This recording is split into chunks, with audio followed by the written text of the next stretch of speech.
आपण चिवडा बनवणार आहोत अगदी साध्या पद्धतीने. त्यासाठी घेतलेलं आहे लसूण, कढीपत्ता, हळद, जिरे आणि इथे मी शेंगदाणे आणि फुटाणे घेतलेले आहेत. मुलं खात नाहीत फुटाणे म्हणून त्याचा मी चिवड्यात वापर करते. आणि हे धने जिरे पावडर टाकणार आहे आणि हिंग आणि चिरमुरे. तर आपण रेसिपी पाहूया. तर प्रथम तेल टाकूया. तेल जरा गरम झालं, गॅस मोठा करूया. इथे मी मोहरीचा नाही वापर करत आहे, फक्त थोडेसे जिरे टाकते. तेल टाकले आणि जिरे हे झाल्यावर कढीपत्ता. आम्ही माझ्या मुलीसाठी खास बनवत आहे. तिला चिवडा आवडतो आणि तिला असं साधाच आवडतो. फक्त लसूण टाकलं असं ते परतून घेते.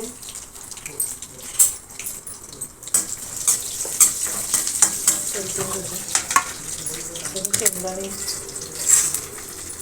तिकडे तिखट टाकतो. हळद तिखट टाकलं तरी चालेल. आणि हिंग राहिला होता, हिंग टाकलं.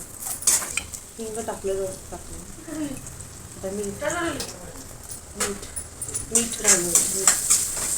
तिखट वापरलं नाही आहे. तिखट लसूण टाकलं आहे फक्त. आणि फुटाणे मुलं खात नाही, तर आपण असं चिवड्यात घालून त्यांना देऊ शकतो. आता हे चांगलं परतते आणि आता मी चिरमुरे टाकते.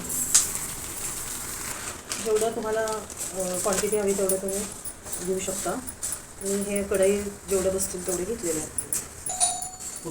चांगला चिवडा मी परतून घेते आणि आता 5 मिनिटातच आपला चिवडा रेडी होईल.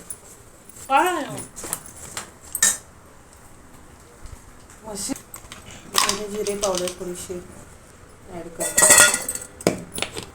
त्याच्यात आपण चाट मसाला वगैरे पण टाकू शकतो, तिखट. एकदम सिंपल चिवडा. अशा प्रकारे चिवडा तयार झालेला आहे. अगदी 5